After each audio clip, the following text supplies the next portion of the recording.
Well, thank you for that, Rich, that kind, warm introduction. What a blessing it is to be back. I'm going to probably wax nostalgic a few times throughout this talk. There were a few times when I didn't think I would actually come to Wheaton. I remember I actually came and did 2 degrees, so I did my master's degree here and then stayed for my doctoral degree, but I almost didn't come for my master's degree. I was wrestling between Michigan State and Wheaton, and I was decided on Michigan State, and I was calling to tell Wheaton that I wasn't coming. And I was on the phone with Patty Mangus explaining to her how it is I wasn't coming. And I couldn't hang up. It was the strangest experience. I don't have too many of these spiritual kind of encounters, but I somehow got off the phone, had not said I wasn't coming, and then I talked with my wife more about it, and we prayed more about it, and I ended up coming, which was a real blessing. And then I wasn't going to continue into the new doctoral program. I met with Stan, who I was his research assistant, and he said, "I think I've taught you everything I know about integration, so kind of I could see you going someplace else if you wanted to." I wasn't sure that was true. I thought he had more to teach me, but he wasn't as confident about that. But I was really glad I stayed. Obviously, it was a great mentoring for me over the next 4 years, 5 years, and met some lifelong friends. Some of them are in the room, and I'm grateful that they would come and hear me talk a little bit about integration. So thank you for that. I'm going to talk about a couple of things. I direct an institute at my institution on sexuality and sexual identity, and that's my main area of research. So I'll talk a little bit about that as an example of integration, but I want to first talk about just areas of integration activity, and then I want to stress applied and role integration as 2 areas where I think the trends are moving as a field and where we desperately need Christians. And then I want to use my own area of LGBTQ scholarship as kind of a case study in areas of integration activity. So when I do that, I'm drawing on work that I've been doing with Bill Hathaway, who gave this Scandrette lecture a couple of years ago. And we were comparing notes. He said he introduced some of these concepts then, and with his blessing, I'm going to come back to those and talk with you about them. But what we were trying to do in our work, Bill and I, is organize integration into different categories that have sort of captured what relating psychology and Christianity has looked like, the different endeavors that have taken place. And so we organized them into these 5 areas: worldview, theoretical, personal integration, applied integration, and role integration. So let me talk about each of those a little bit, and then some of the trends and challenges, and then I'll talk a little bit about my area. But worldview integration, these are assumptions that people have about the world. These are sort of, when I was at Calvin College as an undergraduate, I had the chance to study with Nicholas Walderstorff, and he had written a book called Reason Within the Bounds of Religion. He was playing on Immanuel Kant's work, Religion Within the Bounds of Reason. And he introduced the idea of control beliefs, the idea that we all make decisions about the beliefs that we hold that carry weight as we do our work, our scholarship, and we give weight to these control beliefs. They contribute to Christian engagement with culture, Christian interpretation or hermeneutic that influences how we read data and theories and incorporate those into our account of the field of psychology. And the early work in integration, I think, really did focus on this. This was what the task. It challenged scientism, or the view that empirical ways of knowing are the only ways of knowing, an approach that just refuses to engage with transcendent reality and places God and transcendent purposes on the margins of discussion, if anywhere. It challenged postmodernism and deconstruction of grand narratives, specifically Christianity as a grand narrative. and whether truth exists, or truth claims can even be made, or truth could even be known. And I would say recent integration scholarship does this a little bit, but I think we've built scholarship on the shoulders of those who went before us. I don't know that many of us are doing original worldview integration today. And that's a blessing and a curse. I think it's been a blessing because gifted people have gone on before us and done that work. But I think when you're a generation or two removed from it, you can sometimes fail to appreciate how important that philosophical and theological work is. And integration for me really came alive during my first year of doctoral studies here at Wheaton. I had completed that master's degree and was returning for more work. And one of the first articles we read as a cohort was by Alvin Plantinga. He was another professor who had been at Calvin College, where I was a student. He had left by then and was at Notre Dame. But he began to help all of us understand what integration could entail. He was a Christian philosopher who was one of the leading epistemologists in the field and was one of many Christians who marked what's called the Christian turn in philosophy. And we read this paper. It was the address that he delivered when he was inaugurated as the John O'Brien Professor of Philosophy at Notre Dame. And it was just simply titled Advice to Christian Philosophers. And I remember what stood out to us as students reading this paper was just the boldness that he had in talking about what it would mean to be a Christian philosopher. I pulled a quote here from this. This was the money quote from our time in that reading, but he said, "Christian philosophers are the philosophers of the Christian community, and it is part of their task as Christian philosophers to serve the Christian community. But the Christian community has its own questions, its own concerns, its own topics for investigation, its own agenda, and its own research programs." So as psychology students, we just had fun with that, and we inserted psychology every time he wrote philosophy to sort of help us inspire ourselves to do this work that Christian psychologists, we were dreaming of ourselves as we would be the psychologists of the Christian community, that part of our task would be to serve the Christian community, but that our community would have its own questions. It would have its own concerns, its own topics for investigation, its own agenda, its own research programs. And I guess it's fair to ask, is that true? Has that been the case? Have Christians who've studied at Wheaton, have we been able to sort of develop our own Christian research programs and ask questions that are unique to Christian communities and to grapple with those questions in ways that maybe the rest of the field wouldn't grapple with? They wouldn't ask the same questions. The variables wouldn't matter to them. The connection to transcendent purposes wouldn't matter in the same way that they would to us. But that was kind of our vision. I remember sitting in class just thinking about, dreaming about what that could look like for us.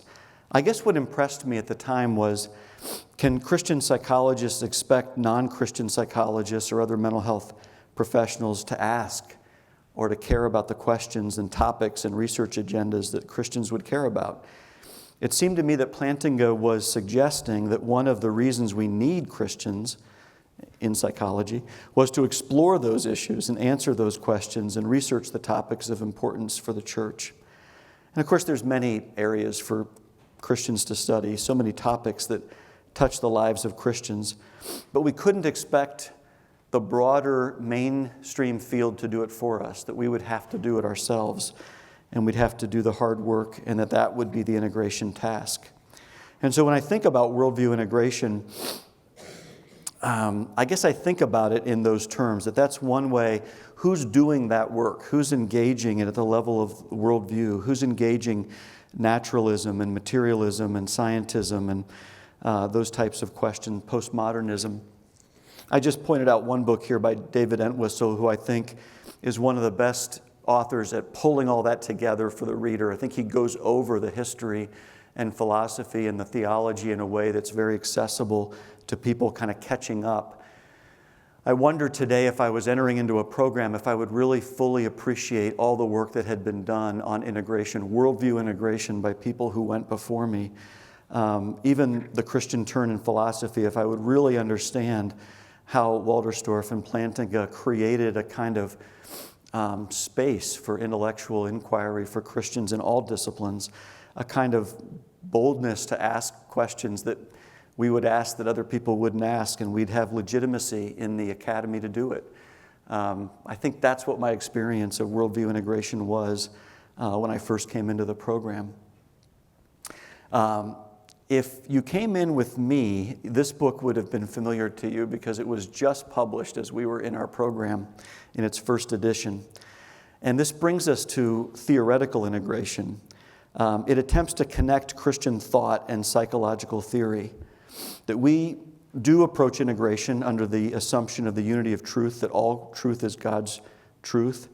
There can be critical engagement as we engage the theories of the modern psychologies.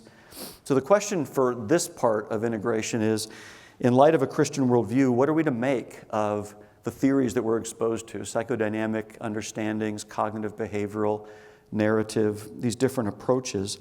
What are the assumptions that lay behind the theory? And Stan and Rich were ahead of everybody else in asking those questions and compiling them into this really groundbreaking book at the time that really laid out for us as students just the assumptions. So it connected both worldview integration and theoretical integration by taking worldviewish assumptions of competing theories and explanatory frameworks of the world and pulling them into how they showed themselves in psychological theory. And yes, you could be a cognitive behavioral therapist, but not believe in the naturalism that lay behind behaviorism. You know, you could do narrative therapy, but not be subject to postmodernism that would deconstruct grand narratives, including your own Christian worldview.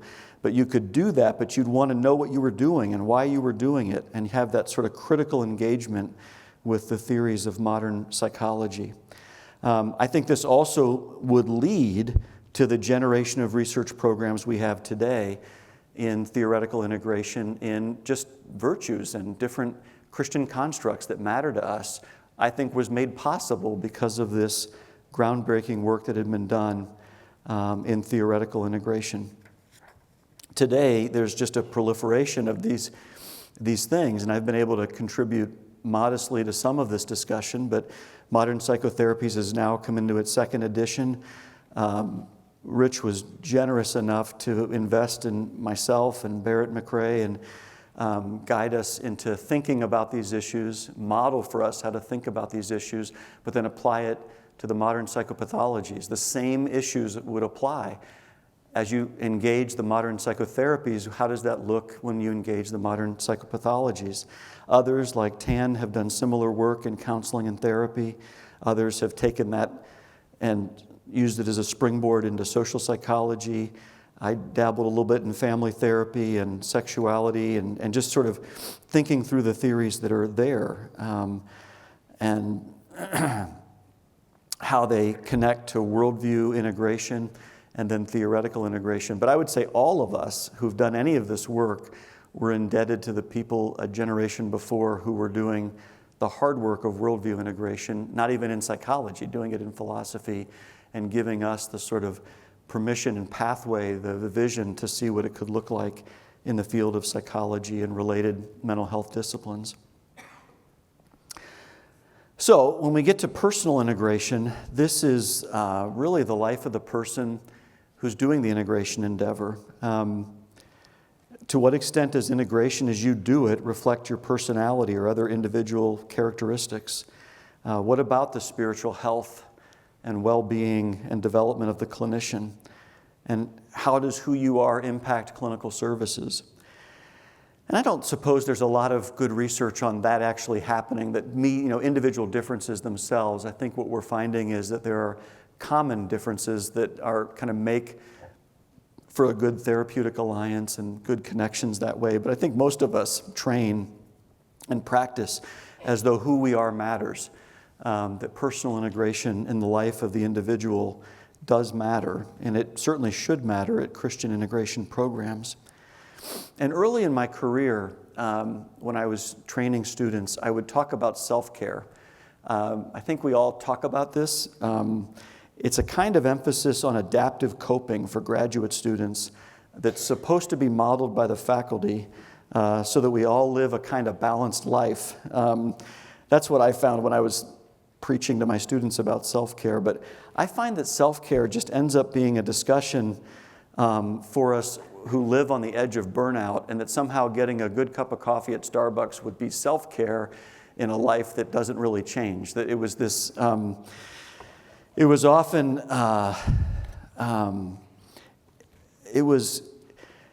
it really didn't create meaningful second-order change in my life. It was just doing my normal routine on the verge of burnout and doing things special for myself and then trying to convince my students I was taking care of myself.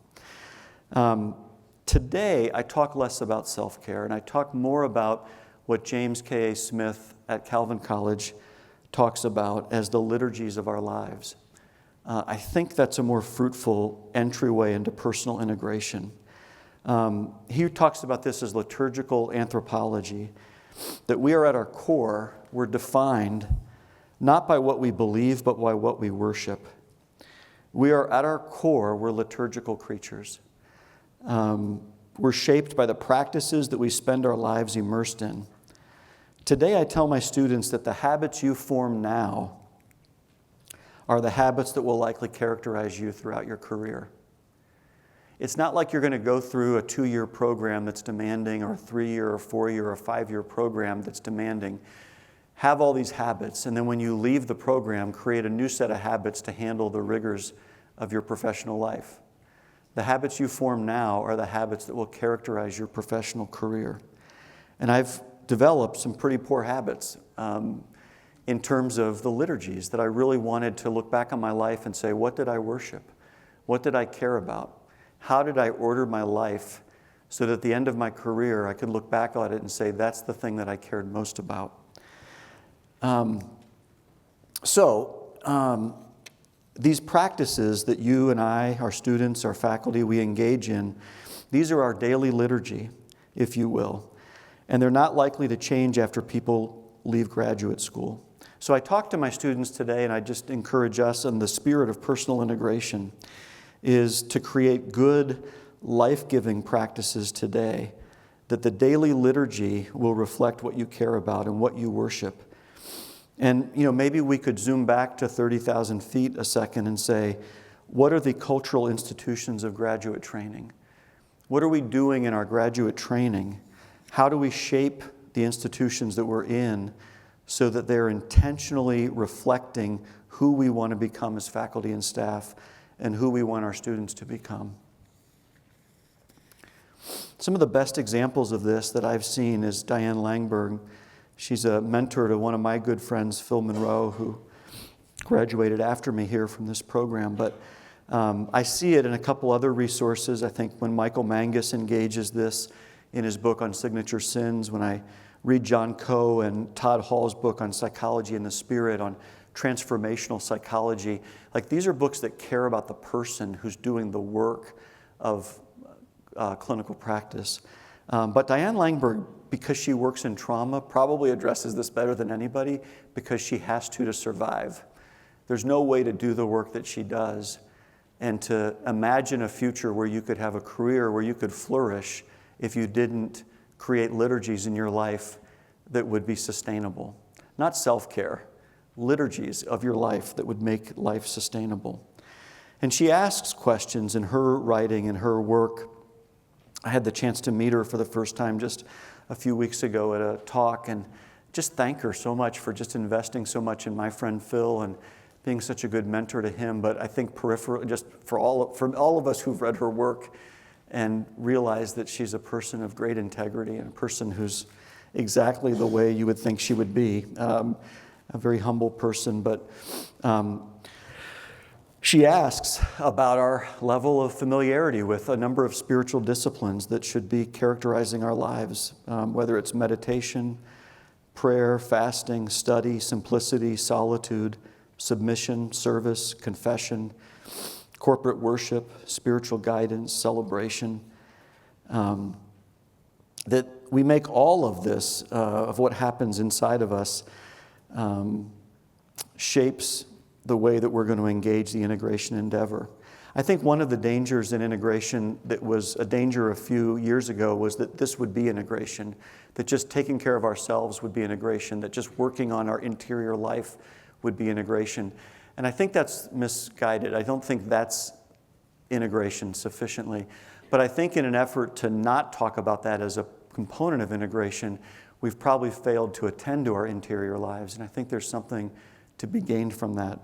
But I would move away from the language of self-care. I would move towards the liturgies of our daily lives. I would follow Smith in that discussion. I think that could be remarkably fruitful for us. And then I would step back and talk about how that shapes our institutions for training. I know all of our faculty want to be the kind of faculty and want to be in the kind of settings that create those liturgies for our students. So we're not just on the verge of burnout, but that we are living lives to our fullest in service of the kingdom. So applied and clinical integration, look, this is recognizing two distinct disciplines of whether it's psychology or counseling or marriage and family, those disciplines and theology or Christian faith and how they're brought together in a meaningful dialogue that's applied to people's lives. Incorporating some aspect of Christianity or Christian faith into clinical practice. So it might be looking to Christianity for clinical interventions, maybe when we see forgiveness protocols, for example, or work on prayer protocols, or I think of Ev Worthington and Jen Ripley's work on hope-focused marital interventions, or Jim Sell's work on grace-based marital restoration. Things like that, looking to Christianity for clinical interventions. And sometimes it's looking to Christianity and the Christian community for adjunctive services or interventions like self-help or peer support groups or specialized religiously affiliated ministries or spiritual directors or lay counselors or churches or church leadership or small groups and cell groups or youth groups. But we look to Christianity for adjunctive services. Thirdly, so if you look for Christianity itself for clinical interventions, look for adjunctive services. And then lastly, sometimes we co-opt spiritual formation strategies for clinical purposes, whether it's holy name repetition, meditation, solitude, study, things like that. And this could be explicit or implicit, as Tan talks about. This could be, when I think of Jim, we worked on a book on marital restoration, and he's doing grace-based marital restoration. It's very explicitly integrative because you're using a Christian construct like grace. But it can also be applied to secular audiences. I remember him telling stories of how he explained grace to non-Christians, which is a really interesting exercise to do sometime. It's such a common construct for Christians, but how do you explain it to people who don't believe in the hope of the gospel? And so he explains how he does that. But I think that's a very rich, explicitly integrative approach. Or the therapy that I do, which is called sexual identity therapy, is not explicitly religious. It's not explicitly Christian. We don't use Christian constructs, but it's implicitly integrative. We developed it as an alternative to protocols that existed that would be a value conflict for some of our clients or a value conflict for some of our clinicians. And we wanted to provide a therapy that would be integrative because it would be sort of value congruent with our clients and our therapists. And so there's those types of alternatives. And this is a trend that I am seeing that I'm grateful for.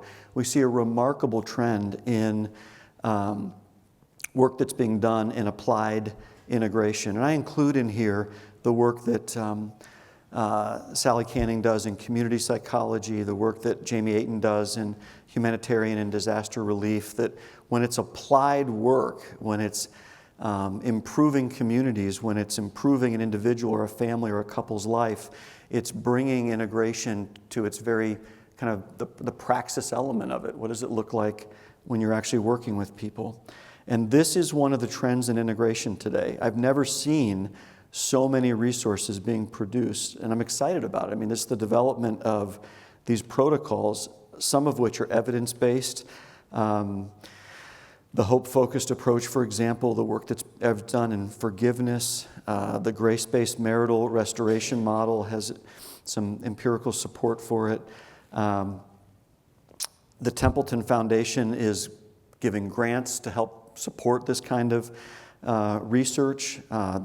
There's other foundations giving money. That's kind of where you tell trends are towards these things to be done, which has just been such a blessing to so many of us.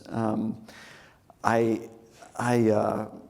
been asked by Templeton to write up a book on how I do sexual identity therapy with conventionally religious clients who are navigating sexual identity conflicts. And so, I mean, these are unheard of. That's a book I would have wanted to have written 10 years ago. And I thought, well, I'll get to it eventually. I don't know where I'll publish it, but I'll write at some point.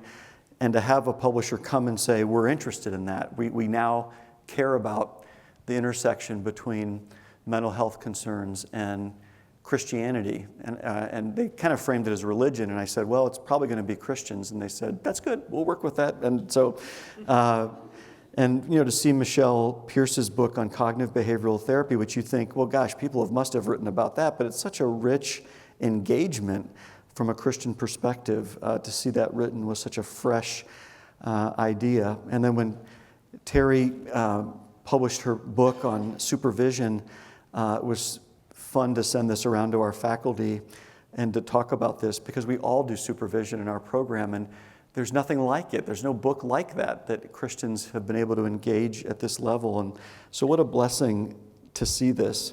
So this is a positive trend. I think the challenge would be, again, I think we build our clinical protocols on the shoulders of people who went before us. The people who went before us did the hard work of worldview integration and theoretical integration. So the challenge for the next generation who does the protocols is, do we connect them back to the theological and philosophical groundwork that was laid by those who went before us? And I think some of us do it to different degrees based on our interest and strengths in those areas. But it's a gap that I think we all can struggle with, particularly in more applied programs. Can we bridge those so that we're showing the theological indebtedness and the philosophical indebtedness to what integration has meant for people over the generations? So the last major integration activity that I would point out is called role integration. And this is relating to serving the public as a Christian.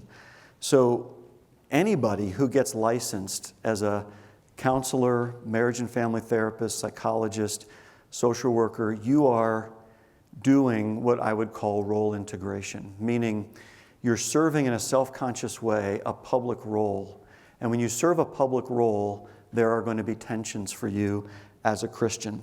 So Christians who enter professionally regulated practice may experience tensions insofar as they have obligations.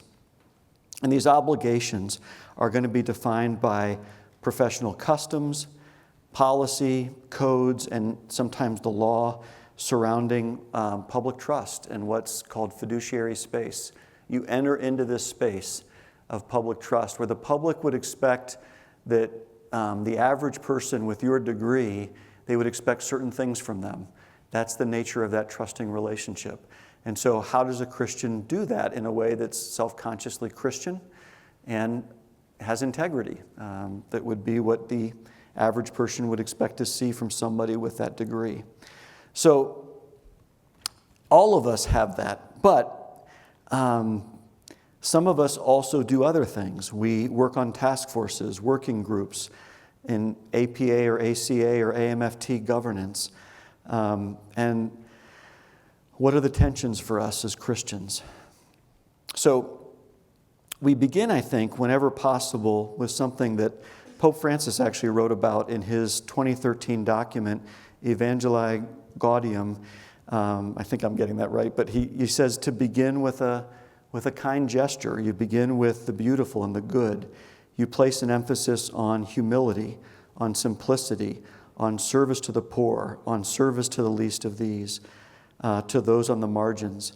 One of the things that I was so grateful for when I came to Wheaton was that when they were setting up for APA accreditation, they were trying to make a case for why we needed another Christian integration program. Now, at that time, there were only a couple, so it was like, gosh, there's room for another one. But the site visitors, not from APA, but from just friendly site visitors who were Christians in the field, asked the faculty and students how you were going to be different if you were going to be a Christian integration program. And I remember the conversation was, we're going to make sure that our program serves those on the margins. That we're not just going to be a program that serves the most affluent, the most well-off, the people who can get good insurance and reimburse us at a rate that we think we can make a living at. No, we're going to, well, hopefully make a living at it, but also serve the people on the margins, that there are those who are disenfranchised and those who are underserved, and that the program was going to be known for that. And I would say in the time that I've left, that has stayed with me and it stayed with the program, that we function as what one theologian calls an eschatological witness to certain truths about what life should be and will be, and it involves the least of these. And that was instilled in us in the first cohort coming in, and it's talked about today, and I'm grateful for that. And when we do that work, we don't shrink away from being clear about truth claims about Christianity. Rich, in his introduction, talked about the phrase convicted civility, which comes from Richard Mouw and his work. And I had the chance to consult at Fuller a few years ago and meet Richard Mouw before he retired from the presidency there. And I was shamelessly throwing out this phrase, and he told me it wasn't actually from him, it was from Martin Marty. He stole it from him. I've stolen it from Rich. Apparently, Martin Marty came up with it, but if he took it from somebody else, let's just honor that. But the idea is that we have far too many Christians who are strong on convictions, but you wouldn't want them to represent you to the broader culture. They're just not gracious people. And yet, at the same time, you have so many Christians who are so civil, you have no idea what they believe in.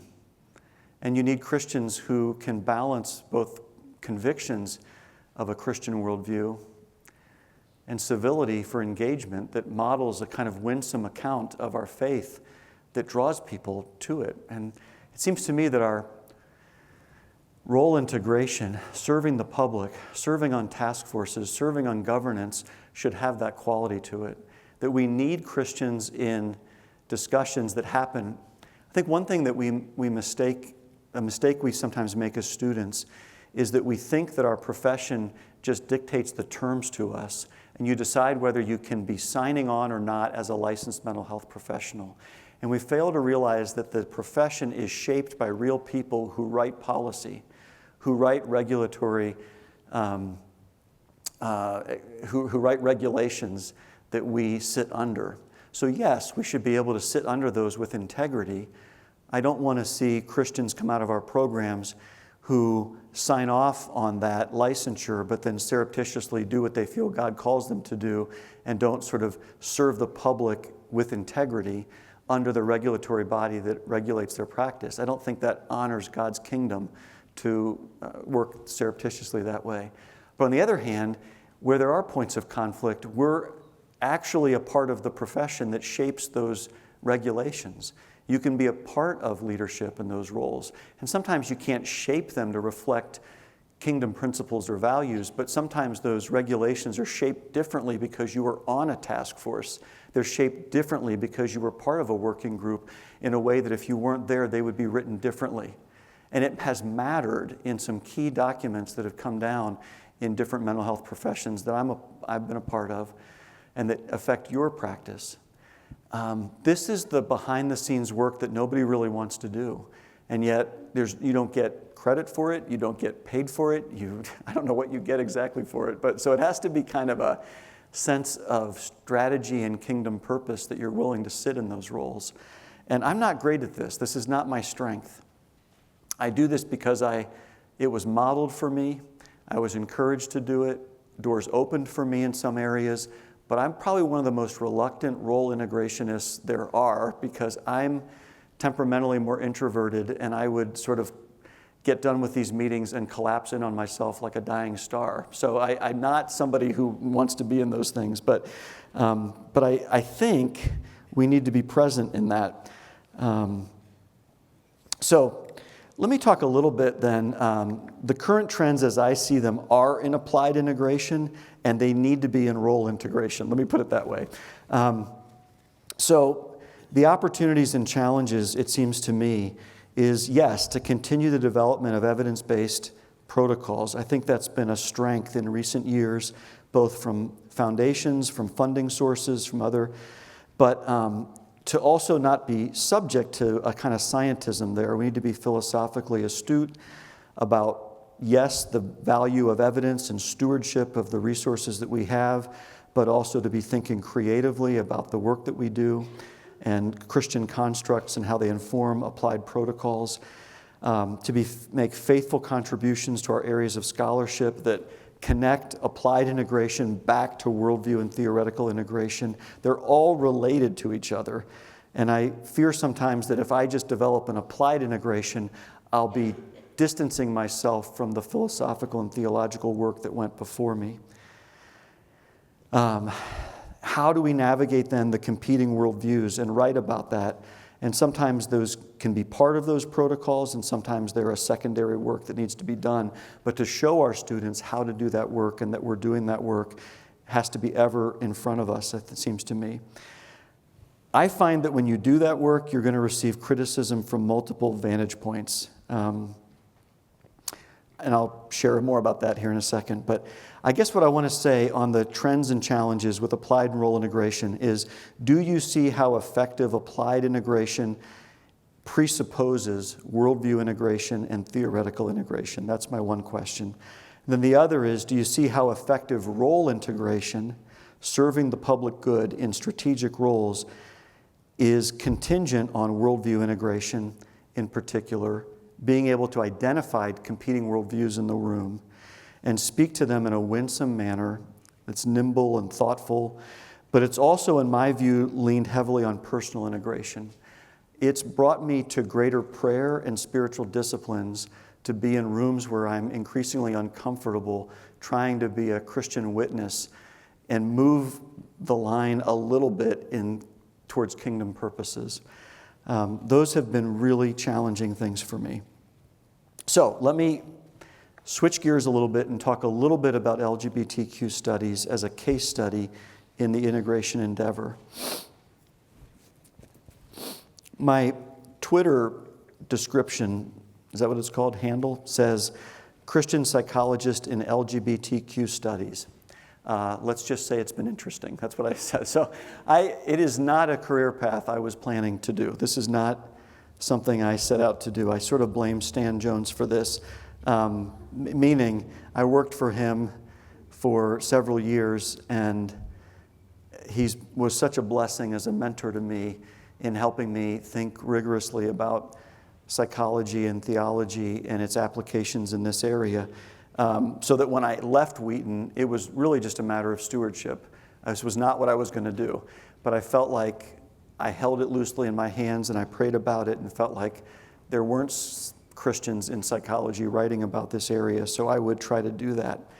And then when I met my boss at my university, he said to me as I was telling him, I think I'm going to kind of make this an area, a new assistant professor, not tenured, didn't know, So I said, this is what I think I'm going to end up doing. And he said, love it. We don't have any examples of someone doing this. So you could do one of two things. You could hide in your office and we could pretend you don't exist, or you could be active at APA, lean into the relationships, do the hard work, get published in peer-reviewed journals, and engage. And he said, I'd like you to do that.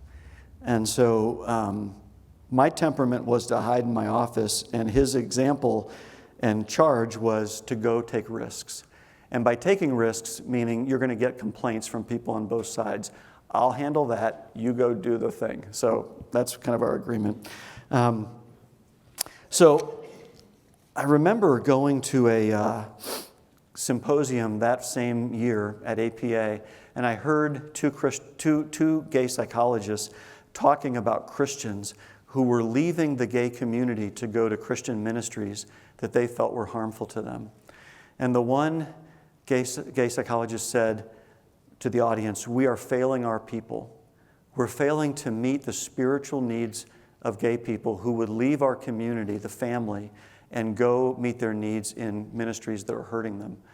Now that was interesting because it was an empirical question to me. Are the ministries hurting them? That's an interesting question. But the other thing is I had never heard a gay psychologist think that he had more in common with Christians who were gay by virtue of them being gay than I would have with them by virtue of being a Christian. He said, "We're failing our people." And it really saddened me later that I had never heard a Christian leader, a pastor, a minister, someone from the pulpit say the same thing. We're failing our people, by which that person would have meant we're failing to meet the needs for identity and community that people have, and they're finding it someplace else. We're failing our people. And that moment would shape my career in terms of integration. How do we develop research programs and clinical practice that create a space for people to navigate religious identity and sexual identity and to do so with integrity? So in the area of applied and clinical integration, I've been developing a way of doing therapy. I mentioned I'm writing this up for a book right now, but I have some workbooks that I use just in my own practice, both in exploring sexual identity through a narrative approach and exploring gender identity through consultations I do for families. And I mentioned that sexual identity as a therapy approach was developed in response to two competing approaches. One were sexual orientation change efforts, and one was gay affirmative therapy. And sexual orientation change efforts, I had come to conclude, were not as helpful as some testimonies had made them out to be. And I was concerned about that from a sort of a pastoral standpoint. I had heard testimonies of dramatic change in people's lives, and I'm not challenging that, but I'm saying the reason why you do research is to see how likely is it to be the testimony of the next person who was to be a part of that ministry. And so I was able to do a project with Stan over 7 years that would look at how likely that is for people. And my conclusion has been that I think the data better explains changes in behavior and identity than it does underlying attraction, although I think for some people attraction did shift in meaningful ways. Whether that was the result of natural fluidity or some other mechanism, I'm not sure.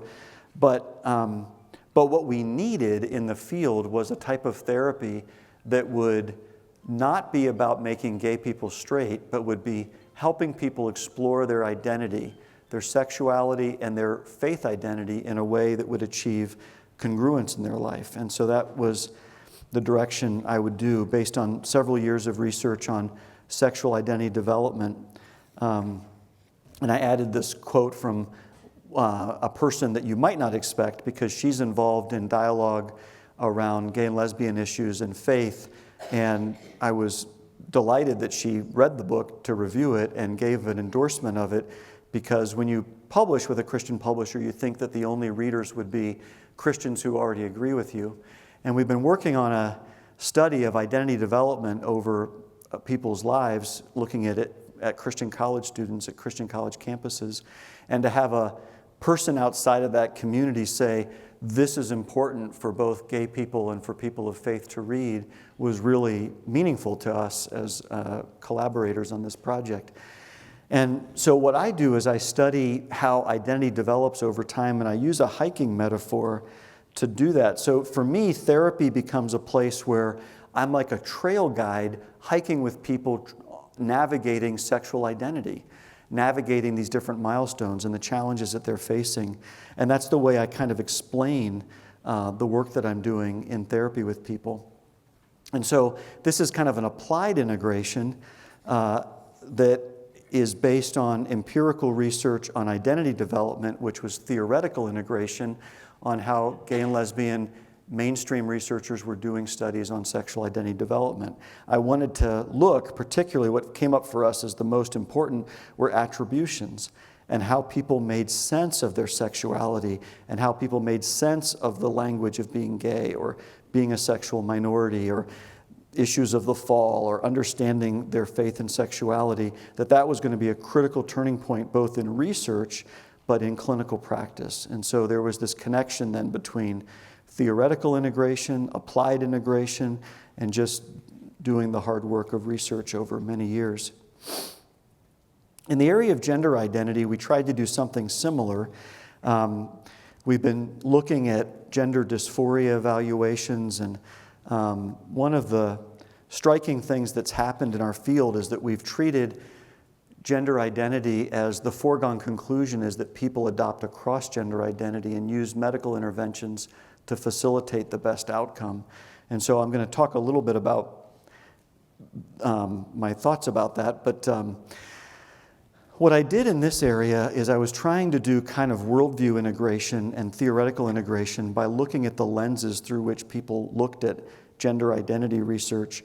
And one was, this is a concern that needs to be corrected. I called this an integrity lens. Another was going to be, it's an experience we need to empathize with, which is more of a disability lens, or it's a culture to be celebrated, which is more of a diversity lens. And so really for me, just trying to get the lay of the land, the integrity lens, which is the lens of many evangelical Christians, is that these gender identity concerns, they confuse the sacredness of male-female differences that were intended by God at creation. And some of the efforts to resolve it would be a violation of that integrity.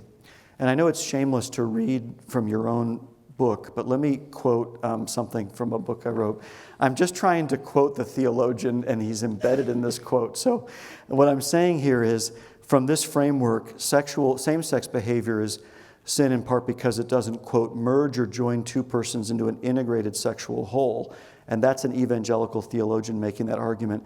The essential maleness and essential femaleness is not brought together as intended from creation. So when you get to transsexuality, which is adopting a cross-gender identity through medical interventions, the concern would rest in, quote, the denial of the integrity of one's own sex and an overt attempt at marring the sacred image of maleness and femaleness intended by God. But then others would be drawn to this, and I don't know if disability is the right word, but something's not functioning the way it was meant to function. And so one author described this in language like disability, so I used it because it was coming from that author. And so she's a woman who's gay and talked about how her same-sex sexuality is experienced more like that, which I know would be offensive to others, but that's the language that she was using. But with gender dysphoria, it would just be a variation that occurs in nature. But if you're a Christian, why would it occur in nature? It would occur in nature because of Genesis 3. We live in a fallen world. And so that might help us account, not so much that it's a moral concern to be corrected, but it's a non-moral reality we should address with greater compassion. And the person that I had as a representative of this was, again, Pope Francis says, and he does talk here about morality to some extent, life is life, and things must be taken as they come. Sin is sin, and tendencies or hormonal imbalances have many problems, and we must be careful not to say that everything is the same. Let's go party. Now, English is not his first language, so but in every case, I accept it, I accompany it, I study it, I discern it, I integrate it. That's what Jesus would do today. It's a human problem. It must be resolved, always can be, with the mercy of God, with the truth, but always with an open heart. What I liked about this quote, it was a little bit more compassionate, a little bit more like we're going to walk with people who have this condition, rather than assume that there's one normative outcome that's a moral issue in and of itself. And then lastly was the diversity lens. This is where our fields are, and this is where the culture is. It would highlight these issues as a place of identity and culture to be celebrated. And Adam Ackley is a good example of this. I met Adam at an APA symposium a couple of years ago. I'm part of a task force that dialogues on LGBT issues.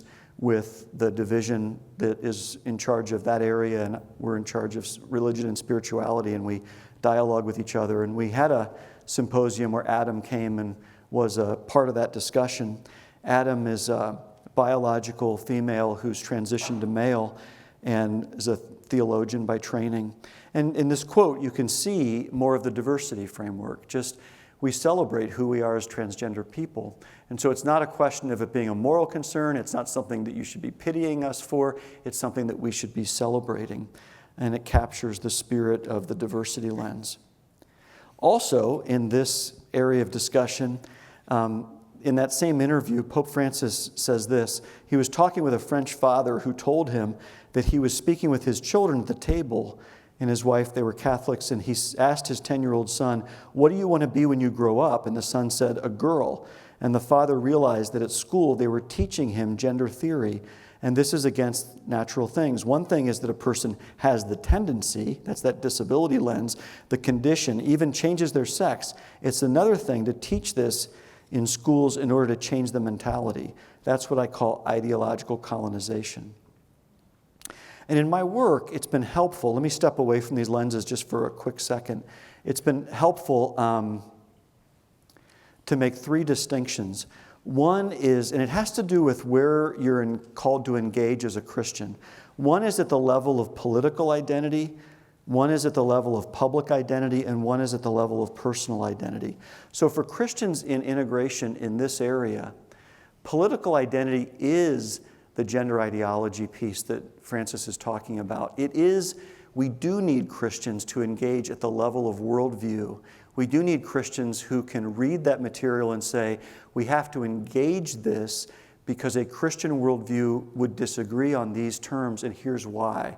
Now, I would say that should be a winsome account, a nimble account, intellectually rigorous account, but that work has to be done. We're not all called to do that work. Others, it's called public identity. These are our neighbors. These are our coworkers. These are the people in our direct sphere of influence. What does it mean to be a Christian in a diverse and pluralistic culture?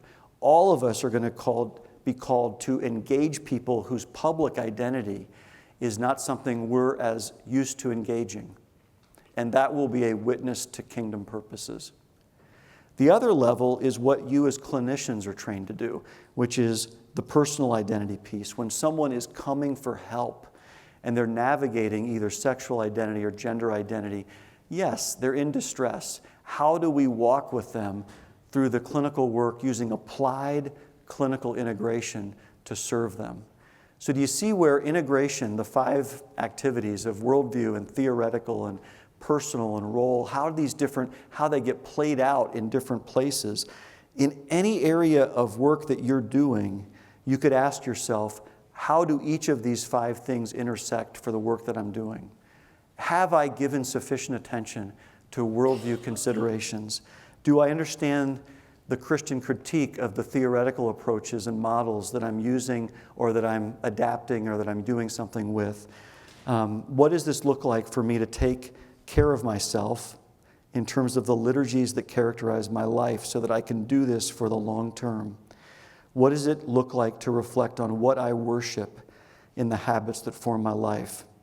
What is it going to mean for me to do applied and clinical integration and serve kingdom purposes in a way that is pleasing to God, this clinical practice?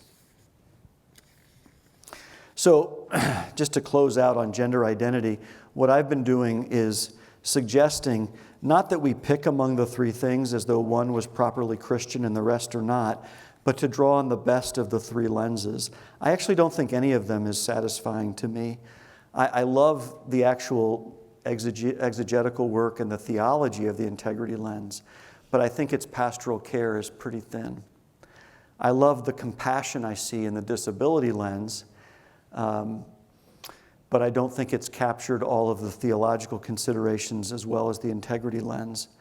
And I love the way that the diversity lens attends to identity and community. It's probably the thing that the Christian community has failed to fully appreciate.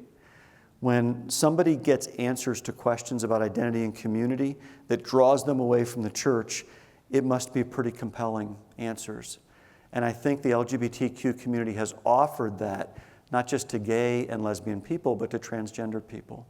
What does the church offer to speak to identity and community in a way that's compelling to them? So I think we need to draw on these three things together, which would be bringing together multiple ways of doing integration, I think, to do that work. Another thing that I do for families that come to visit me for gender dysphoria evaluations is I try to help them identify the plateau where they can manage their dysphoria. By having reality shows like I Am Jazz and I Am Kate, and I'm not critical of these, but when you have that in entertainment and media, it presents a cross-gender identity through medical interventions as the mountaintop experience that everybody's striving toward. And I think that misrepresents the outcomes that I see for people. Many people actually don't achieve that outcome. They plateau someplace on their way. They don't actually reach a mountaintop. They plateau somewhere. And we talk with our clients about where they can plateau in gender identity, which may not seem like a great Christian contribution to this, but I think it's in keeping with the research. I think it's a little more faith congruent with many of the clients that I work with, and it's been helpful to a number of our families. We also see us working with people to identify distinctly Christian resources. This was a quote from a person who's transgender and Christian who talked about how she manages her gender dysphoria. She said, helping other people, focusing on the problems of others. I was created to love God and to love people, and God made me generous and empathic, and that's what matters. And so this person kind of gets outside of themselves and serves people, and that is a distinctly Christian service that helps this person manage her gender dysphoria. I also think there's a whole area of entering into Christ's suffering that's appropriate for us to ask here towards the end of Lent that I think is an untapped resource in Christian integration. I think Catholic spirituality has captured this better than what I've seen in Protestant circles. But I remember meeting with a couple for a consultation, and the wife was gender dysphoric and the husband was with her, and they wanted to find a way to stay together. And our consultations are just usually over about 7 hours. And at the end of it, we were giving them feedback, and I was asking them if there were resources within their faith community that they could bring these concerns to. They had these really great spiritual questions about the suffering that she was going through. And she said, she looked at me and said, yeah, we tried that. I brought this to our pastor, and our pastor said, pick up your cross and follow Christ. And she looked at me and said, I don't know what that means. And then she said, I don't think my pastor knows what that means. It was one of those Christian phrases that we roll off the tongue that most of us have never really thought about. And so when we do it, we're discharging our sense of responsibility for ministry, but we're not doing ministry. And I would suspect that most Christians in the West have not lived a life of enduring hardship where we could even say to somebody, pick up your cross and follow Christ and do so with integrity. I don't think Christians in the West, from a global perspective, are looked at as the kinds of Christians that the world would look at to say, you're an example of the kind of Christian who knows what it's like to pick up your cross and follow Christ. So I think it's potentially rich for Christian integration. I just don't know who's going to do that work, because you can't ask gender dysphoric people to be the people who do it when the rest of us don't do it. You can't turn to a group of people who are facing enduring hardship and say, we're going to need you to do that and show us what that looks like, and think we're doing it with integrity. The only person I even know who's done this with integrity, it was actually Mother Teresa. She was meeting with a woman who was dying of cancer, and she said something to her. The woman was in great pain, and Mother Teresa said that the pain is because you're so close to Christ on the cross that he can kiss you, which could come across as very trite, but it was said by Mother Teresa, so I don't think it was trite, but I think she was saying it. And the woman said to her, Mother, please ask Jesus to stop kissing me. And the only reason she could even say something like that is because she spent her ministry serving orphans in Calcutta. most of us aren't living a life like that so that we could even dare to say to somebody, pick up your cross and follow Christ. So I'd love to tap this resource more for what it could look like for us. I know I have a friend who suffers from this, and she's probably the best resource I know who's written a little bit about that, but I think it's a whole area that I'm concerned that we need to develop more. I don't think there's much more I can say about role integration. I was going to say a few things about this for me with dialogue. This is a dialogue I was having with Doug Haldeman. He's past president of the Division on LGBT issues with the APA, and the other was a meeting with Michael Bailey at Northwestern, who I don't know what to say. You just have to log time with people that you would not expect to log time with to build the kind of relationships that bear fruit down the road, but it's a very challenging thing to do.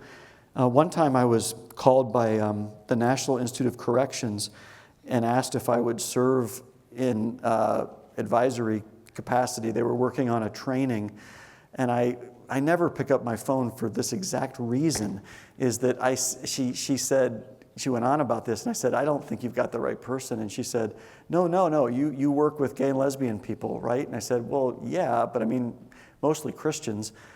And she said, no, you're the right person. And I said, well, I don't know anything about corrections. And she said, well, it doesn't matter. And I said, hold on a second. You're the National Institute of Corrections, and it doesn't matter if I don't know anything about corrections? And she said, yeah, that's right. And I said, okay, so this is how the government works. Is that what we're telling me? But what they were having trouble with is that a lot of corrections facilities are built in rural settings where they just hire local people who are conventionally religious people in many cases. And they're not doing violence to LGBT inmates, but what they do is they turn a blind eye when LGBT people are suffering abuse, physical or sexual violence. And they wanted help training religious people to be respectful of those folks. And they thought that maybe I could help them with that. And I went to the meeting. We met in Aurora, Colorado, and about 20 of us were working on this group together. And I had a lot of ambivalence about this. So one of the gay participants who had been incarcerated at 17 and sent to an adult prison, and he was the voice behind the Prison Rape Elimination Act years ago. And he had brought this before, I guess it was Congress, but he was making a case for it. And he was at a hearing explaining this. And he said he pulled me aside after dinner one night and he said, one of the very first groups to support this act was Chuck Colson and Prison Fellowship. And if you have any reservations about serving LGBT people in corrections and being part of this discussion, please contact Prison Fellowship, because we have never forgotten that Chuck Colson and Prison Fellowship were the first to sign on to this act. And it was such an act of Christian integrity, even though we disagree on a lot of things, that they came forward and supported us on this. We've never forgotten that, long before gay and lesbian groups supported this act. So I did. I called Prison Fellowship. We talked about it. It was a great opportunity to identify superordinate goals and to work in strategic partnerships with people that would build relationships. Another thing that I did with APA was they were putting together a consensus panel to speak into the Substance Abuse and Mental Health Services Administration on sexual and gender identity. And so I served in that capacity, but I'm not even sure when I got to the end of it what I was doing as a Christian. I felt like I was trying to help honor God by being a part of this, and I wasn't sure. It's one of these moments where you serve because there's an opening and you feel God prompting you to go, but I'm not sure that at the end of the day the end product is different because you were there. And that's the things that I wrestle with and pray about. That's role integration all the time. And I don't have much more to say about that, but I do this with an APA task force on these issues. And I just want to encourage us as Christians to think about how we can be engaged in service for the kingdom by serving the public good. And I don't know, I think I've made plenty of mistakes, but I hope that I've been able to do some of it in a way that has moved the needle a little bit towards greater appreciation for Christians in the room than if they weren't in the room. But those may seem like small derived benefits from serving in those ways, but I think that's what I want to call us to do. So anyway, I'm going to draw this time to a close. just wanted to point out these 5 areas of integration activity and those trends, I think, in applied and the need for Christians in role integration. And let me open it up and see what questions you have for me about this.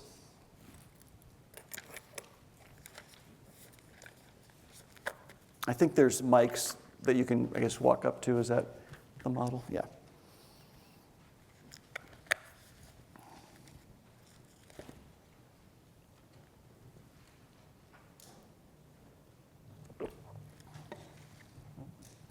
Hi, Dr. Yarhouse. Thank you for sharing. So my question is, how is the tendency for the culture to celebrate transgenderism have harmful or helpful impacts in clinical practice? So I think we're at a point right now where we're trying to figure out best practices with this population. The APA recently produced had a working group that produced a document on guidelines for transgender and gender diverse persons. And overall, I think it's pretty good, but you're finding yourself trying to balance best care for people with advocacy positions from people who want to move the field down a certain path. For example, right now, historically, mental health professionals has served as gatekeepers to certain more invasive procedures like cross-sex hormones and surgical procedures. And advocates want to move mental health professionals away from that role. It feels too paternalistic to them. And I can understand that. I have sympathy for that. But on the other hand, historically, there's been a very low rate of regret, even for some of these most invasive procedures. And it seems to me that the low rate of regret could be related to good mental health gatekeeping roles. And I'm a little more concerned that in the next 10 years, if that's removed, and if you see a continued influx of people who are atypical presentations, we could have a high rate of regret in 10 years. So I don't mean to say that like as the sky is falling. I don't know that that'll happen. We see still low rates of regret in a 30-year study that was just produced from Amsterdam of people getting surgical procedures. But what everybody is seeing around the country and around the world right now is cases of late onset, some people call rapid onset, of biological females who were never gender dysphoric in their childhood, and they're presenting now as gender dysphoric at 14, 15, 16, and they're asking for invasive procedures like chest reconstruction. And it's alarming to a number of professionals, but very few people want to say so publicly because nobody wants to be offensive to the transgender community. And neither do I want to be offensive to the transgender community. But in hallway conversations, most of us are having this discussion, not just Christians, non-Christians who are specialists in this area. What do we do for these unique presentations? We haven't seen these at these rates before. And is it true that they just were already there and they're just now finding the courage and voice to say it? I mean, some of that's probably true, but I don't think it accounts for the steep increase in the last 3 years. I would suggest, now, critics would say it's social contagion. I don't think it's strictly that either. I think it's probably a bit of both. There's a bit of a trend here called trans trending, and we need to be very careful about invasive procedures for those. At the same time, there probably is greater openness to saying this is part of my experience. A few years ago, I was at an airport and I ran into Mark Talbot, who's a professor here. Mark is a blessing to me in so many ways, but in a layover, he explained to me who I should read. If you know Mark Talbot, this is so quintessential Mark Talbot. Here's who you need to read. And I read who he told me to read. Ian Hacking in the UK talks about a looping effect that happens sometimes with mental health diagnoses, is that we categorize people and people interact with the categories that we give them. And in doing so, we're creating categories and labels for understanding gender identity that people respond to and react to and create. And then the question he's asking is, are we creating new ways of being gendered that didn't exist before in our linguistic constructs? And I think the answer is, of course we are, absolutely. How do you account for words like gender creative, gender expansive? I mean, these are words that I've never heard, and I specialize in this area, and yet they're being tossed around. Not just maybe familiar ones like gender fluid and gender queer, but these other ones, these newer ones, these emerging gender identities are not just the result of people now having an awakening to something that was always there. I think it is part of culture creating categories. What I'm concerned about, even in sharing that, is that Christians will leave thinking, well, then we need to stop that. And in battling gender ideology, will actually not serve people who actually suffer from gender dysphoria. So the church, when it's at its best, has Christians who engage ideology, who have a winsome relational way of relating to the public, that's a kingdom witness, and that minister to people who are in distress. Those were the three levels that I was trying to show us. Unfortunately, the church has often not been at its best. We've treated our neighbors as though they're ideologues. We've tried to do clinical practice as though those people were ideologues, and we've not related at these three different levels. To me, that's going to be a very sophisticated, nuanced Christian response to the transgender phenomenon. I promise my next answer will not be nearly as long. That was. Hi, Dr. Yarhouse. Do I understand that in your practice, when you come alongside clients who identify as transgender, you help them find, you said, a plateau where gender reassignment surgery isn't necessarily their goal? What happens when you have clients who do decide that that is their goal and that's where they want to be? So it depends a little bit on, so a lot of the clients who come believe that that's the foregone conclusion. And all I'm suggesting is that we thicken the plot of what's possible for people. Because I think many people plateau naturally. Through trial and error, they try on different things. And in a stepwise fashion, they see what will work for them. So a biological female will wear male boxer shorts, and she might use a binder, and she does different things, different strategies, and some of those work. I was interviewing one Christian who's transgender, and she says, I don't go to black tie events that would require me to dress in a hyper-feminine way because my dysphoria would spike. So I make these strategies. And by the way, I asked her, what's the single most helpful thing you do to cope with this? And she said to me, I'm using she, her pronouns because that's what she used, even though she's biologically female and transgender, this is what she used. She said to me, the single most helpful thing I do to cope with this is not something I do. It's that my family believes me. Because other families don't think this is real. And she said, this is a real thing in my life. And because my family believes me, my other coping strategies are now in play. Because they don't manipulate me, they don't send me messages to do this, do that. And this is the person who doesn't go to the black tie events and things like that. And these are adaptive coping strategies. Now, if she came to me and was being evaluated and was not able to manage it at that level or at other more invasive levels, like use of name and pronouns, a more social transition, things like that. These are all steps people take before they get to cross-sex hormones and surgery. Then, okay, I have not taken that off the table. I don't think that's my role as a psychologist, is to take that off the table. If people can live according to their biological sex, I think that's in their best interest. And if they can plateau somewhere along that continuum, I think that's good, because otherwise you're talking about a lifelong regimen on cross-sex hormones. Plus, some of what we're seeing are gender non-binary presentations.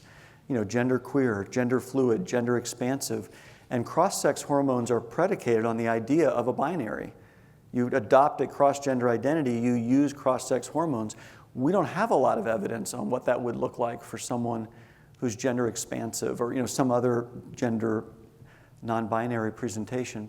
So to me, that's an open question. What would we even do for someone who's asking for that? Now, to be fair, many of them aren't asking for that. They're asking for surgical procedures, not necessarily cross-sex hormones. Equally alarming to many of us. okay, here I am. I'm a Christian and I'm a psychologist. As a psychologist, I don't take any of those things off the table. And I've received a fair amount of criticism for that from Christians who believe I should take some of those things off the table. And I'm going to stand there. I don't think it's my role to say, you can't do this, because people can choose to do those things. People make decisions in my practice all the time to do things that I wouldn't necessarily do. But those are choices that they make. And so it seems to me that it's a bit feel a bit manipulative to say, here's what's available to you, but this really isn't, because in my practice that's off the table. Like I think that's just what's out there. I guess the question would be, in good conscience, could you write a letter of endorsement to an endocrinologist or to a surgeon for those things? If it was deemed medically necessary. And that's probably the greatest tension I feel, is whether to do that or not. But I don't take that off the table. So. Okay, I really did promise a shorter answer to the question. Did not happen. So how about easier questions? That might be another way to do it. Hi, sir. Thank you for coming. I wanted to ask, what role do you think narrative psychology plays in the development of transgenderism? Or if any role that plays. Narrative psychology? Yeah, do you think that the personal narratives that a person constructs about their upbringing and the narrative that they might construct that, I was, they weave together certain events to construct a narrative that they had been on a trajectory towards transgenderism? Okay, so transgenderism is an umbrella term for many ways that people experience or express or live out a gender identity that's different than people for whom their gender identity corresponds with their biological sex. So it's an umbrella term. So there's a lot of things under that umbrella. So I don't know that a personal narrative accounts for etiology for much of what's under that umbrella. I could imagine a personal narrative could account for some people under that umbrella, especially the trends that we're seeing in this direction for people who may not actually have gender dysphoria, but the way that we've deconstructed gender, the way that we've separated it from biological sex, the way we've done different things, and the linguistic constructs that we've created could create a narrative for some people of some of the terms that I just shared, especially in the gender non-binary presentation. I could imagine that, and I have been concerned about that with some people I've evaluated, and I try to give them some feedback. The problem with the DSM is that the diagnosis is so easy to meet for an adolescent or an adult. It's only 2 out of 6 criteria. A lot of people get that diagnosis for their presentation. So in a sense, it doesn't matter the etiology, it just matters, do they meet these criteria? And I think that's a failure on our part as a mental health community to critically engage theories of etiology. Awesome. Thank you. I just wanted to say I really appreciate what you had to say about personal integration, particularly for those of us who are in training programs right now in psychology. And I wondered if you could say a little bit more about what your process has been like, or how you've developed kind of those liturgical rhythms for spiritual health and all of those things, and how that's contributed to your professional work. Yeah. So, I was reading the spiritual letters that Henry Nouwen, they were just published by his estate, I guess, the letters that he wrote that were more spiritual direction to people. And he gives advice to people that I started to follow. It was things like, attend to your sense of call and spend an hour a day kind of reflecting on this, and talk with people who really listen to your sense of vocation and calling, and read the kind of books that are in keeping with your sense of purpose and meaning. And I just started to do those things like, hey, I should do that. So I spend time, and when I was a grad student, I actually did do spiritual retreats from time to time by myself, silent retreats.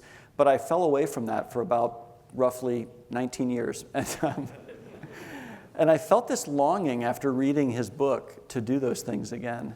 And I brought it to my research team that prays now for the work that we're doing. So part of it is my research team prays for each other and for the work that we're doing and what to say yes to and what to say no to and schedule and things like that, the clients that we see. But then also we go on spiritual retreats.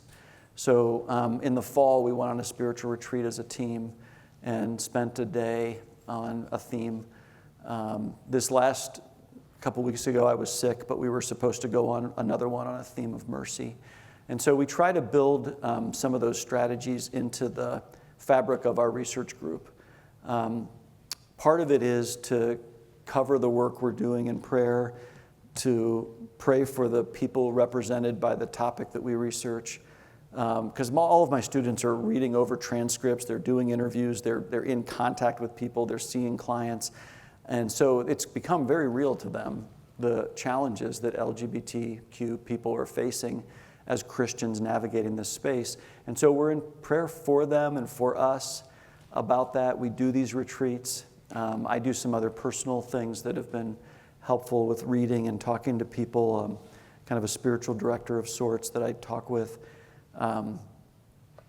So those are some things that have been helpful to me. I don't know that it's measurable in what I'm doing. Like, I don't know that I just think it's the right thing for me to do.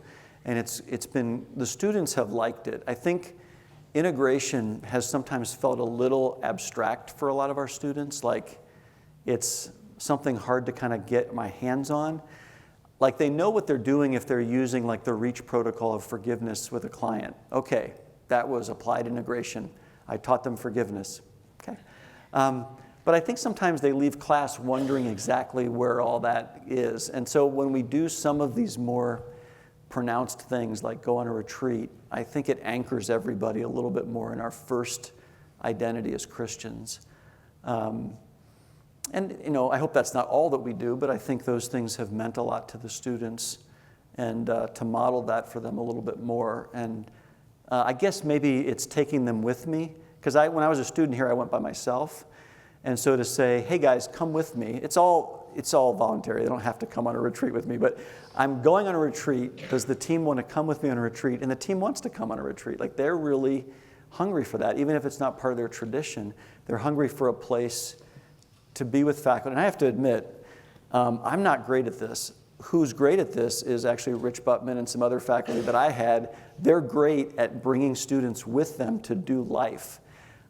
I'm probably more selfish.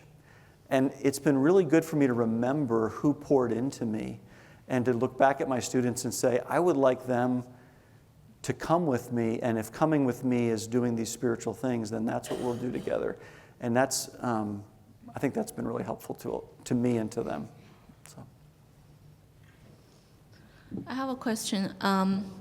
So I'm Chinese. I attended a few Chinese churches which are really, really conservative, and I've heard pastors preaching that, like condemning gays and condemning people who are attracted to same sex, and also public saying those gay people brought AIDS to other people.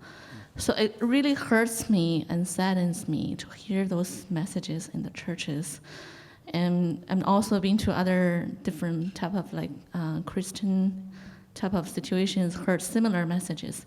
So when I was sitting in this type of situations, I feel like I'm the minority, I'm the outsider, because I actually had arguments with my friends and close friends about the same type of like issues, like, and I'm not like affirming gays, but like trying to help them, trying to show them from research that how much the sexual minority people are struggling with.